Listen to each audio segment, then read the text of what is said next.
بسم اللہ الرحمن الرحیم۔ یہ ہے وہ کلمہ جو پیارے نبی صلی اللہ علیہ وآلہ وسلم کو بہت پسند ہے۔ بہت ہی آسان اور چھوٹا کلمہ ہے، ہر وقت چلتے پھرتے پڑھنے کی کوشش کریں۔ ناظرین، اسلامی تعلیمات میں ذکر الہی کو ایک ایسی عظیم عبادت قرار دیا گیا ہے جو نہ صرف انسان کے دل کو سکون عطا کرتی ہے بلکہ اس کی زندگی میں برکت، رحمت اور روحانی طاقت بھی پیدا کرتی ہے۔ اللہ تعالیٰ نے قرآن مجید میں بار بار اپنے بندوں کو اپنی یاد میں مشغول رہنے کا حکم دیا ہے، کیونکہ ذکر وہ نور ہے جو دلوں کے اندھیروں کو ختم کرتا اور انسان کو اللہ تعالیٰ کے قریب لے جاتا ہے۔ جب ایک بندہ اپنے رب کا ذکر کرتا ہے تو اللہ تعالیٰ بھی اپنے بندے کو یاد فرماتا ہے۔ قرآن پاک میں اللہ تعالیٰ ارشاد فرماتا ہے، فَاذْكُرُونِي أَذْكُرُكُمْ وَاشْكُرُوا لِي وَلَا تَكْفُرُونَ، یعنی تم مجھے یاد کرو، میں تمہیں یاد کروں گا، اور میرا شکر ادا کرو اور ناشکری نہ کرو۔ اسی طرح ایک اور مقام پر فرمایا، الا بذکر اللہ تطمئن القلوب، یعنی خبردار، اللہ کے ذکر ہی سے دلوں کو سکون حاصل ہوتا ہے۔ یہ آیات اس حقیقت کو واضح کرتی ہیں کہ انسان کی حقیقی خوشی، اطمینان اور کامیابی اللہ تعالیٰ کی یاد میں پوشیدہ ہے۔ نبی کریم صلی اللہ علیہ وآلہ وسلم کی پوری مبارک زندگی ذکر الہی سے مزین تھی۔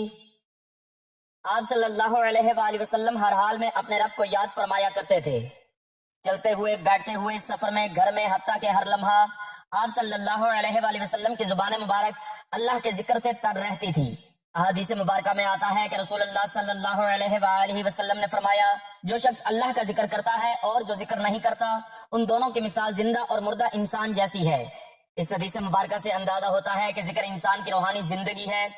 جس دل میں اللہ کی یاد نہیں ہوتی وہ مردہ دل کی مانند ہو جاتا ہے، جبکہ ذکر کرنے والا شخص نور، سکون اور برکت سے بھر جاتا ہے۔ ایک روایت میں نبی کریم صلی اللہ علیہ وآلہ وسلم نے فرمایا کہ اللہ تعالیٰ کے نزدیک سب سے محبوب عمل اس کی یاد ہے۔ صحابہ کرام رضی اللہ تعالیٰ عنہ حضور صلی اللہ علیہ وآلہ وسلم کی مجلس میں بیٹھتے تو اکثر ذکر الہی کی آوازیں بلند ہوتی۔ ان پاکیزہ مجالس میں ایمان تازہ ہوتا، آنکھوں میں آنسو بہتے اور دل اللہ تعالیٰ کی محبت سے بھر جاتے۔ یہی وجہ تھی کہ صحابہ کرام رضی اللہ تعالیٰ عنہ دنیا کی سخت ترین آزمائشوں میں بھی ثابت قدم رہے، کیونکہ ان کے دل ذکر الہی کی طاقت سے مضبوط ہو چکے تھے۔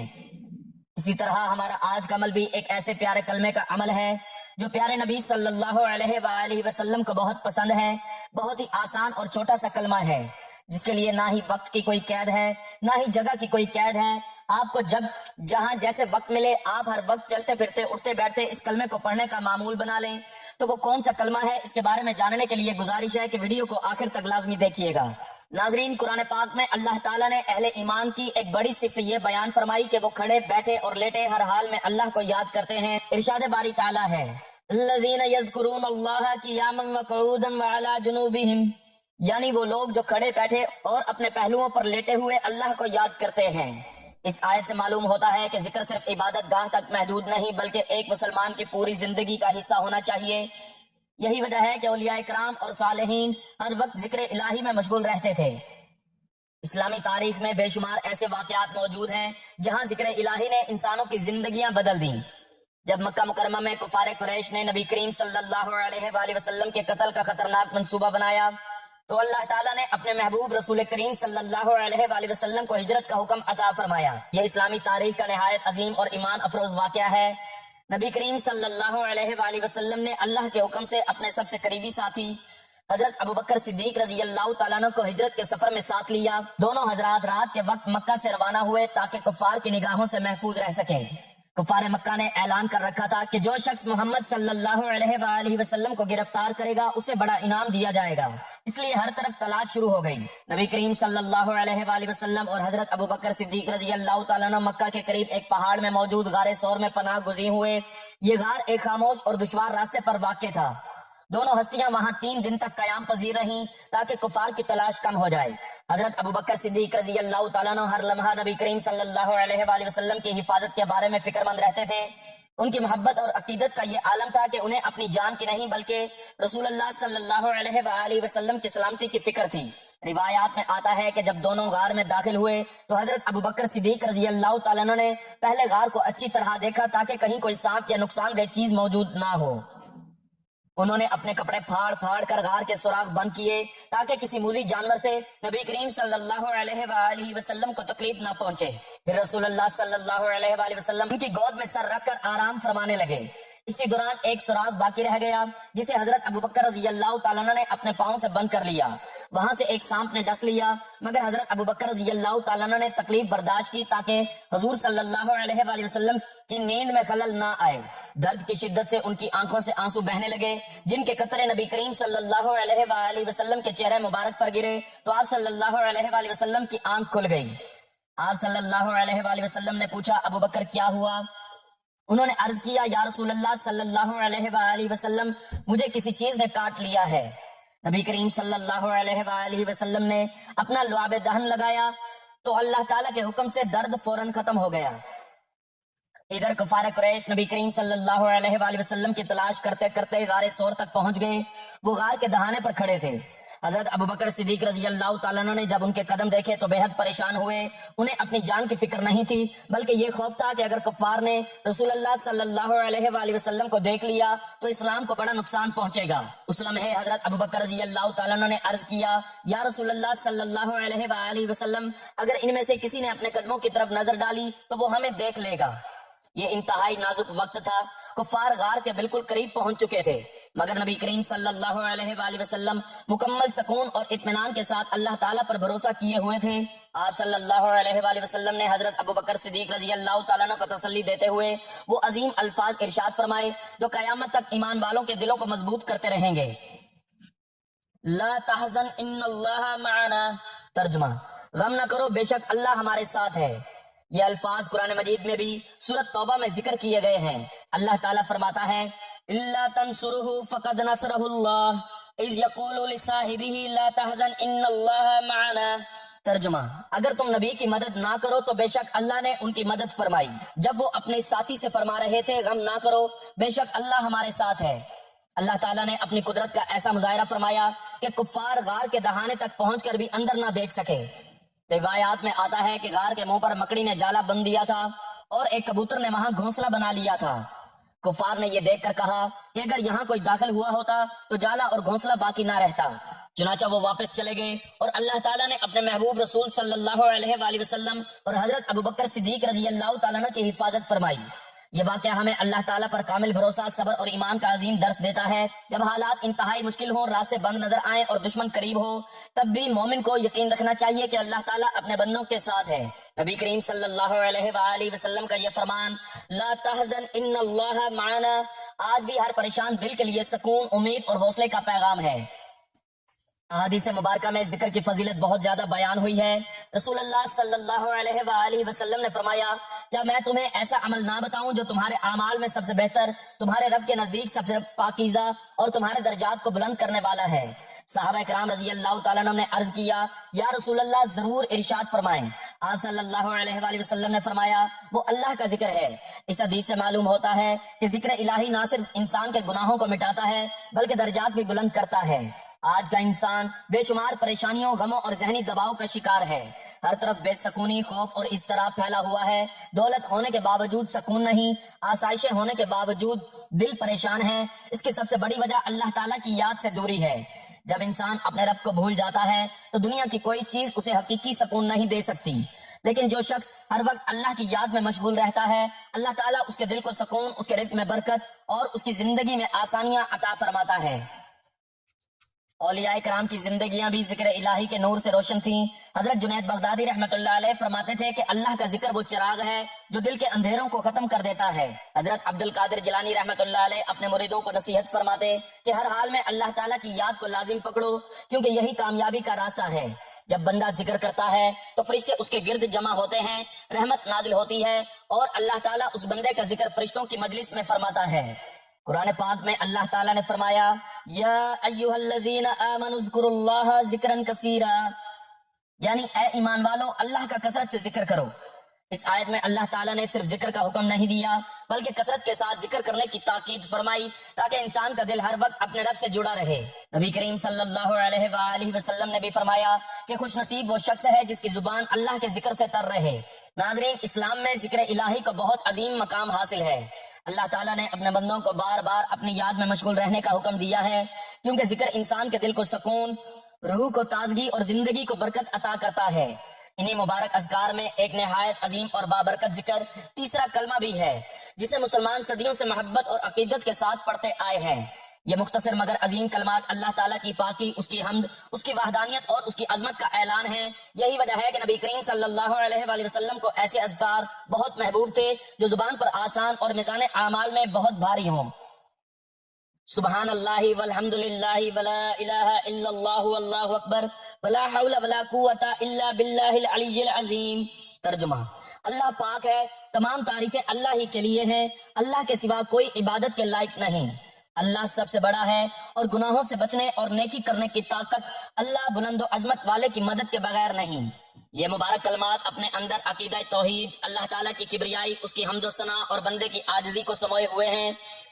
جب ایک مسلمان ان الفاظ کو اخلاص کے ساتھ پڑھتا ہے تو اس کے دل میں اللہ تعالیٰ کی محبت بڑھتی ہے، ایمان تازہ ہوتا ہے اور روحانی سکون نصیب ہوتا ہے۔ ناظرین، اسلام کی بنیاد عقیدہ توحید پر قائم ہے۔ توحید کا مطلب یہ ہے کہ اللہ تعالیٰ ایک ہے، وہی عبادت کے لائق ہے، وہی خالق، مالک اور رازق ہے، اور اسی کے سامنے بندگی اور عاجزی اختیار کرنا انسان کی سب سے بڑی کامیابی ہے۔ جب ایک انسان اپنے رب کی عظمت، کبریائی اور بے مثال قدرت کو پہچان لیتا ہے تو اس کے دل میں عاجزی، انکساری اور بندگی پیدا ہوتی ہے۔ یہی عاجزی انسان کو اللہ تعالیٰ کے قریب کرتی ہے، کیونکہ اللہ تعالیٰ کو اپنے وہ بندے سب سے زیادہ محبوب ہیں جو تکبر چھوڑ کر اس کے سامنے جھک جاتے ہیں۔ قرآن مجید میں اللہ تعالیٰ نے بار بار اپنی وحدانیت اور عظمت کو بیان فرمایا ہے تاکہ انسان اپنی حقیقت کو پہچانے۔ ارشاد باری تعالیٰ ہے وَإِلَٰهُكُمْ إِلَٰهٌ وَاحِدٌ لا الہ الا هو الرحمن الرحیم۔ ترجمہ: اور تمہارا معبود ایک ہی معبود ہے، اس کے سوا کوئی عبادت کے لائق نہیں، وہ بڑا مہربان، نہایت رحم والا ہے۔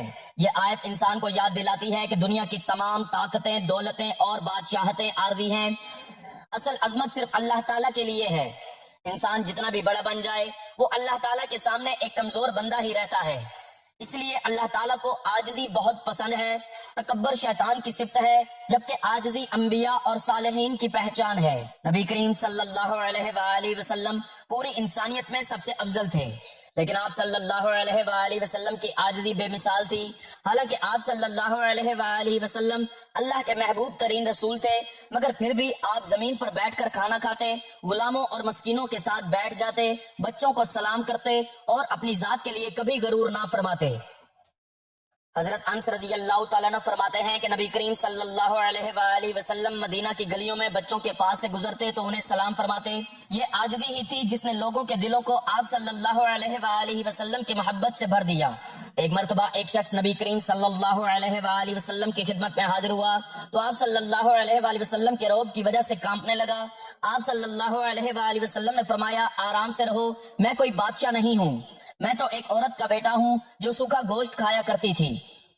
یہ الفاظ نبی کریم صلی اللہ علیہ وآلہ وسلم کی عظیم عاجزی کا بہترین نمونہ ہے۔ حالانکہ اگر آپ چاہتے تو دنیا کے سب سے بڑے بادشاہ بن سکتے تھے، لیکن آپ صلی اللہ علیہ وآلہ وسلم نے ہمیشہ بندگی اور عاجزی کو اختیار فرمایا۔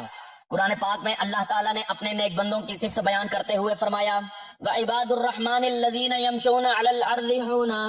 ترجمہ: رحمان کے بندے وہ ہیں جو زمین پر عاجزی کے ساتھ چلتے ہیں۔ اس آیت سے معلوم ہوتا ہے کہ اللہ تعالیٰ کے محبوب بندے وہ ہیں جن کے دلوں میں غرور نہیں ہوتا۔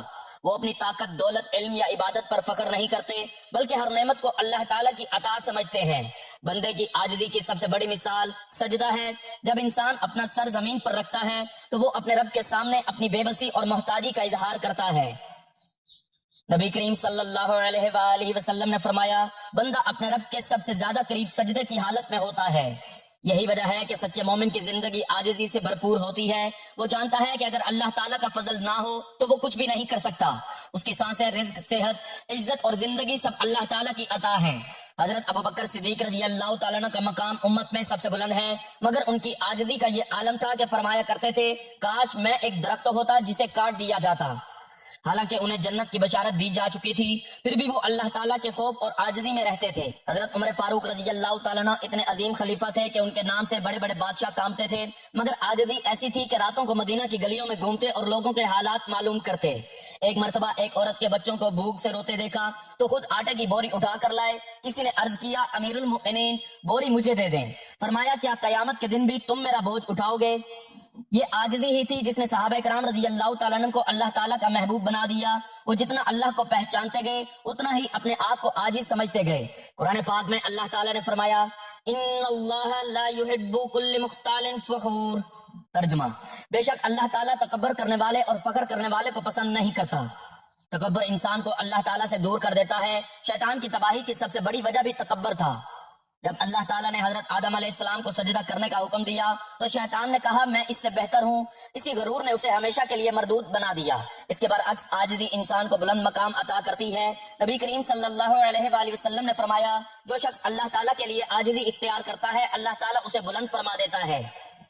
یہ اللہ تعالیٰ کا قانون ہے کہ جو اپنے آپ کو بڑا سمجھتا ہے وہ حقیقت میں چھوٹا ہو جاتا ہے، اور جو اپنے آپ کو اللہ کے سامنے عاجز بناتا ہے اللہ تعالیٰ اسے عزت عطا فرماتا ہے۔ حضرت علی رضی اللہ تعالیٰ عنہ فرمایا کرتے تھے انسان جتنا علم حاصل کرتا ہے اتنا ہی اپنی کم علمی کو پہچانتا ہے، یہی عاجزی کی علامت ہے۔ ایک سچا مومن کبھی اپنے علم، عبادت یا نیکیوں پر غرور نہیں کرتا بلکہ ہر وقت اللہ تعالیٰ سے رحمت اور مغفرت مانگتا رہتا ہے۔ اولیاء کرام کی زندگیاں بھی عاجزی سے بھری ہوئی تھیں۔ حضرت عبد القادر جیلانی رحمۃ اللہ علیہ اتنے بڑے ولی اللہ تھے مگر فرمایا کرتے تھے میں اپنی نجات کو صرف اللہ تعالیٰ کی رحمت میں دیکھتا ہوں۔ وہ ہمیشہ اپنے آپ کو اللہ تعالیٰ کا محتاج بندہ سمجھتے تھے۔ حضرت جنید بغدادی رحمۃ اللہ علیہ فرماتے تھے عاجزی یہ ہے کہ انسان اپنے آپ کو سب سے کمتر سمجھے اور ہر نعمت کو اللہ تعالیٰ کا فضل جانے۔ آج انسان تھوڑی سی دولت، حسن، طاقت یا علم پا کر غرور میں مبتلا ہو جاتا ہے، حالانکہ اگر اللہ تعالیٰ ایک لمحے کے لیے اپنی نعمت واپس لے لے تو انسان بے بس ہو جاتا ہے۔ ایک بیماری، ایک حادثہ یا ایک آزمائش انسان کو اس کی حقیقت کی یاد دلاتی ہے۔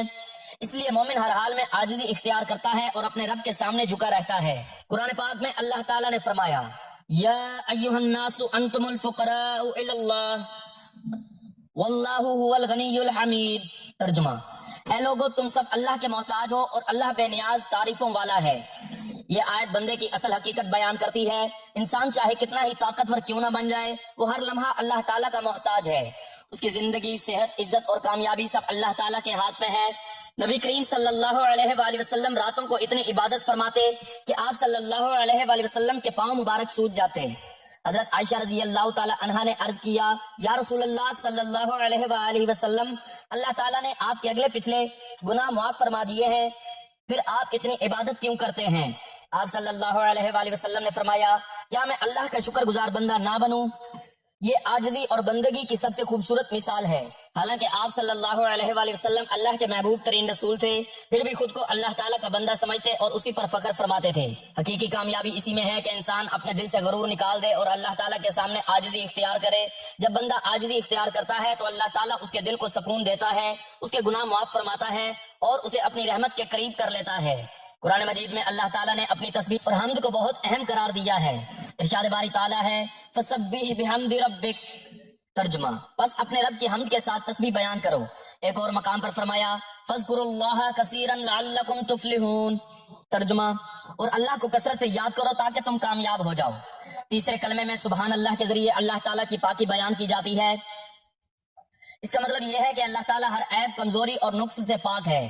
وہ نہ سوتا ہے، نہ تھکتا ہے، نہ اس کی کوئی مثال ہے۔ جب بندہ سبحان اللہ کہتا ہے تو گویا وہ اللہ تعالیٰ کی عظمت کا اعتراف کرتا ہے۔ الحمدللہ کا مطلب ہے کہ ہر قسم کی تعریف صرف اللہ تعالیٰ کے لیے ہے۔ دنیا میں جو بھی نعمت ہے، صحت، رزق، اولاد، سکون، عزت یا ایمان، سب اللہ تعالیٰ کی عطا ہے۔ اس لیے ایک مومن ہر حال میں اللہ کا شکر ادا کرتا ہے۔ نبی کریم صلی اللہ علیہ وآلہ وسلم نے فرمایا مومن کا معاملہ عجیب ہے، اگر اسے خوشی ملے تو شکر کرتا ہے اور اگر تکلیف پہنچے تو صبر کرتا ہے، اور دونوں حالتیں اس کے لیے بہتر ہیں۔ لا الہ الا اللہ اسلام کی بنیاد ہے۔ یہی وہ عظیم کلمہ ہے جس کے ذریعے انسان اسلام میں داخل ہوتا ہے۔ اس کا مطلب ہے کہ اللہ تعالیٰ کے سوا کوئی عبادت کے لائق نہیں۔ یہی تمام انبیاء علیہ السلام کی دعوت تھی۔ قرآن پاک میں فرمایا گیا وما ارسلنا من قبلک من رسول الا نوحی الیہ انہ لا الہ الا انا فاعبدون۔ ترجمہ، اور ہم نے آپ سے پہلے جو بھی رسول بھیجا اس کی طرف یہی وحی کی کہ میرے سوا کوئی معبود نہیں، بس میری عبادت کرو۔ اللہ اکبر کا مطلب ہے کہ اللہ سب سے بڑا ہے۔ دنیا کی ہر طاقت، ہر بادشاہت اور ہر عظمت اللہ تعالیٰ کے سامنے چھوٹی ہے۔ جب مسلمان اللہ اکبر کہتا ہے تو اس کے دل سے دنیا کا خوف نکل جاتا ہے اور اللہ تعالیٰ کی عظمت دل میں گھر کر لیتی ہے۔ ولا حول ولا قوت الا باللہ العلی العظیم نہایت عظیم دعا ہے۔ اس کا مطلب ہے کہ گناہوں سے بچنے اور نیکی کرنے کی طاقت صرف اللہ تعالیٰ کی طرف سے ہے۔ انسان اپنی قوت سے کچھ نہیں کر سکتا جب تک اللہ تعالیٰ مدد نہ فرمائے۔ اس لیے نبی کریم صلی اللہ علیہ وآلہ وسلم نے اس کلمے کو جنت کے خزانوں میں سے ایک خزانہ قرار دیا۔ حدیث مبارکہ میں ان کلمات کی بے شمار فضیلت بیان ہوئی ہے۔ حضرت ابو ہریرہ رضی اللہ تعالیٰ عنہ سے روایت ہے کہ رسول اللہ صلی اللہ علیہ وآلہ وسلم نے فرمایا، دو کلمات زبان پر ہلکے، میزان میں بھاری اور رحمان کو بہت محبوب ہیں، سبحان اللہ و بحمدہ، سبحان اللہ العظیم۔ ایک اور حدیث میں نبی کریم صلی اللہ علیہ وآلہ وسلم نے فرمایا، سبحان اللہ، الحمدللہ، لا الہ الا اللہ اور اللہ اکبر کہنا سورج کے طلوع ہونے والی ہر چیز سے بہتر ہے۔ حضرت ابو ہریرہ رضی اللہ تعالیٰ عنہ روایت کرتے ہیں کہ رسول اللہ صلی اللہ علیہ وآلہ وسلم نے فرمایا، جو شخص دن میں 100 مرتبہ سبحان اللہ کہتا ہے اس کے گناہ معاف کر دیے جاتے ہیں، اگرچہ سمندر کی جھاگ کے برابر ہوں۔ یہی وجہ ہے کہ صحابہ کرام رضی اللہ تعالیٰ عنہ ہر وقت ان مبارک کلمات کا ورد کرتے تھے۔ حضرت ابوبکر صدیق رضی اللہ تعالیٰ عنہ ذکر الہی میں بہت مشغول رہتے تھے۔ حضرت عثمان غنی رضی اللہ تعالیٰ عنہ راتوں کو تسبیح و تحلیل میں گزار دیتے۔ حضرت علی رضی اللہ تعالیٰ عنہ فرماتے تھے کہ ذکر الہی دلوں کی دوا ہے، جب انسان دنیا کی پریشانیوں میں گر جائے تو اللہ کا ذکر اس کے دل کو سکون دیتا ہے۔ بے شمار واقعات ایسے ہیں جہاں ذکر الہی نے لوگوں کو زندگیاں بدل دیں۔ ایک بزرگ کے بارے میں آتا ہے کہ وہ شدید غربت میں مبتلا تھے، مگر ان کی زبان ہر وقت اللہ کے ذکر سے تر رہتی تھی۔ ایک دن کسی نے پوچھا، آپ اتنی تنگی میں بھی پریشان کیوں نہیں ہوتے؟ انہوں نے جواب دیا، جس دل میں اللہ کی یاد ہو وہاں غم زیادہ دیر نہیں ٹھہرتا۔ اللہ تعالیٰ نے کچھ عرصے بعد ان کے حالات بدل دیے اور انہیں عزت و سکون عطا فرمایا۔ اولیاء کرام بھی تیسرے کلمے کی بہت تلقین فرماتے تھے۔ حضرت عبد القادر جیلانی رحمۃ اللہ علیہ فرماتے تھے کہ اللہ کا ذکر روح کی غذا ہے، جس طرح جسم کھانے کے بغیر کمزور ہو جاتا ہے اسی طرح دل ذکر کے بغیر مردہ ہو جاتا ہے۔ حضرت خواجہ معین الدین چشتی رحمۃ اللہ علیہ فرماتے تھے کہ بندہ جب اخلاص سے اللہ کا ذکر کرتا ہے تو اس کے دل پر رحمت کے دروازے کھل جاتے ہیں۔ تیسرے کلمے کی ایک بڑی برکت یہ ہے کہ یہ انسان کے دل سے غفلت دور کرتا ہے۔ آج کا انسان دنیاوی پریشانیوں، ذہنی دباؤ اور بے سکونی میں مبتلا ہے۔ دولت، شہرت اور آسائشوں کے باوجود دل بے چین ہے۔ اس کی سب سے بڑی وجہ اللہ تعالیٰ کی یاد سے دوری ہے۔ جب انسان اللہ کا ذکر کرتا ہے تو اس کے دل کو سکون ملتا ہے، کیونکہ حقیقی سکون صرف اللہ کی یاد میں ہے۔ نبی کریم صلی اللہ علیہ وآلہ وسلم نے فرمایا، جو شخص اللہ کا ذکر کرتا ہے اور جو ذکر نہیں کرتا، ان دونوں کی مثال زندہ اور مردہ کی طرح ہے۔ اس حدیث سے معلوم ہوتا ہے کہ ذکر الہی روحانی زندگی کی علامت ہے۔ تیسرے کلمے کے الفاظ انسان کے ایمان کو تازہ کرتے ہیں۔ سبحان اللہ انسان کو اللہ کی پاکی یاد دلاتا ہے، الحمدللہ شکر کا جذبہ پیدا کرتا ہے، لا الہ الا اللہ توحید کو مضبوط کرتا ہے، اللہ اکبر دل میں اللہ کی عظمت پیدا کرتا ہے، اور ولا حول ولا قوت الا باللہ بندے کو عاجزی سکھاتا ہے۔ علماء کرام فرماتے ہیں کہ جو شخص صبح و شام یہ کلمہ پڑھنے کی عادت بنا لے، اللہ تعالیٰ اس کی زندگی میں برکت عطا فرماتا ہے، اس کے رزق میں اضافہ ہوتا ہے، اس کے دل کو سکون ملتا ہے اور گناہ معاف ہوتے ہیں۔ یہ ذکر انسان کو شیطان کے وسوسوں سے بھی بچاتا ہے۔ حضرت عمر فاروق رضی اللہ تعالیٰ عنہ فرمایا کرتے تھے کہ اپنے دلوں کو ذکر الہی سے زندہ رکھو، کیونکہ جب دل اللہ کی یاد سے غافل ہو جاتے ہیں تو ان پر سختی آ جاتی ہے۔ اس لیے نبی کریم صلی اللہ علیہ وآلہ وسلم نے ہر حال میں ذکر کرنے کی تعلیم دی۔ سفر میں، گھر میں، بازار میں، چلتے پھرتے ہر وقت اللہ تعالیٰ کی یاد کو زبان پر جاری رکھنے کا حکم دیا۔ تیسرے کلمے کی ایک بڑی خوبی یہ بھی ہے کہ یہ مختصر ہونے کے باوجود بہت جامع ہے۔ اس میں اللہ تعالیٰ کی تسبیح، حمد، توحید، تکبیر اور بندے کی عاجزی سب جمع ہو گئی ہے۔ یہی وجہ ہے کہ یہ ذکر انسان کے ایمان کو مضبوط اور دل کو نورانی بنا دیتا ہے۔ آج ہمیں چاہیے کہ ہم اپنی زندگیوں میں اس مبارک کلمے کو شامل کریں، اپنے بچوں کو اس کی تعلیم دیں، صبح و شام اس کا ورد کریں اور چلتے پھرتے اللہ تعالیٰ کی یاد کو اپنی عادت بنائیں۔ جب انسان اللہ کے ذکر کو اپناتا ہے تو اللہ تعالیٰ اس کی زندگی میں آسانیاں پیدا فرماتا ہے، مشکلات میں مدد فرماتا ہے، دل کو سکون دیتا ہے اور آخرت میں عظیم اجر عطا فرماتا ہے۔ تو ناظرین محترم، وقت کی نزاکت کو مد نظر رکھتے ہوئے چلتے ہیں عمل کی جانب اور آپ کو بتاتے ہیں کہ آپ نے کون سے کلمے کو کس ترتیب اور کتنی تعداد میں پڑھنا ہے۔ تو اس کے لیے ناظرین نہ ہی وقت کی کوئی قید ہے، نہ ہی جگہ کی۔ آپ کو جب جہاں جیسے وقت ملتا ہے آپ ہر وقت اس کلمے کا ورد کر سکتے ہیں۔ اس کے لیے آپ نے سب سے پہلے حضور پاک صلی اللہ علیہ وآلہ وسلم کی ذات اقدس پر درود پاک کا نذرانہ پیش کرنا ہے۔ ثواب کے طور پر ایک مرتبہ میرے ساتھ بھی درود پاک پڑھ لیں۔